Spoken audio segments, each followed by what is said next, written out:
It's winter holiday time on the island of Sodor.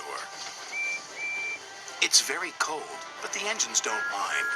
They love this time of year when the stations look jolly in their decorations.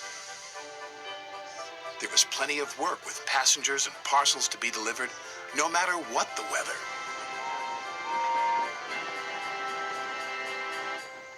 Driver says there's more snow on the way, said Edward.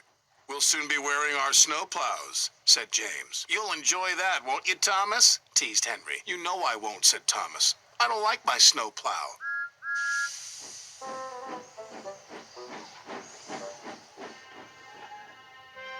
Sure enough, that night the wind blew and the snow fell heavily. The next morning, Sir Topham had arrived. He told the engines they were to have snow plows fitted. And you are to collect a special from Callan Station. It's needed for the village feast on Toby's branch line. Thomas was excited about his special, but not about his snowplow. Please, sir, my plow is awkward and uncomfortable. Do I have to wear it? Everyone has to wear a snowplow, said Sir Topham Hatt. The fitters, his driver, and firemen all helped with Thomas's snowplow. We'll have to try that again, laughed his driver. Big, horrid, awkward thing, Thomas grumbled. He was much happier when he arrived at Callan Station and saw his special. It was a beautiful Christmas tree. The tree will have lights and stand in the middle of the village, said Edward. Make sure you get it to Toby safely. I will, said Thomas.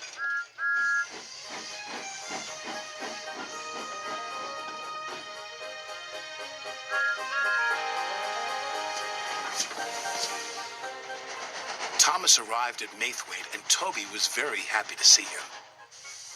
The villagers will be delighted with this tree, Toby said. I'm glad you have your snowplow. I can't clear the snowdrifts by myself.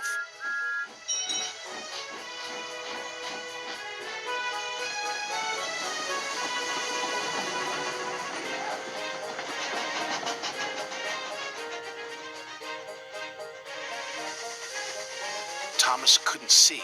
There was a huge rock buried under the snow. Suddenly, his snowplow hit the rock. Bouncing buffers, exclaimed Thomas. My plow is broken.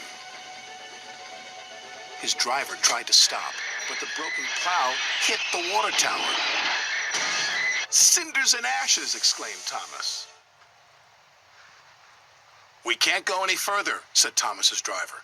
And there's no one to help us. But the villagers need their tree, said Thomas. Let me try again. I'm sure I can make it. It wasn't easy without a snowplow, but Thomas was determined.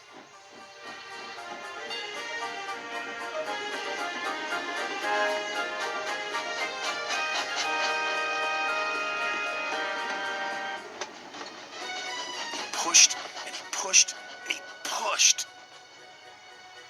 Thomas was trying as hard as he could, but there was just one snowdrift after another.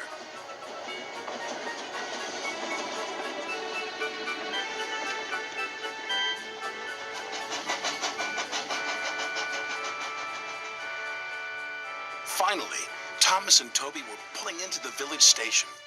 Thomas whistled and the villagers cheered when they saw their beautiful tree. Hooray, they said, hooray! The next day, Sir Topham Hatt sent for Thomas. Thomas was worried. What would Sir Topham Hatt say about his broken snowplow? But Sir Topham Hatt wasn't cross. He was very pleased. The villagers had a wonderful feast, he said. You were very brave to take on that snow without a plow. Thank you, sir, said Thomas. As you know, continued Sir Topham Hatt, there are no spare snowplows, so you'll just have to do without yours for a while. Oh, thank you, sir, grinned Thomas.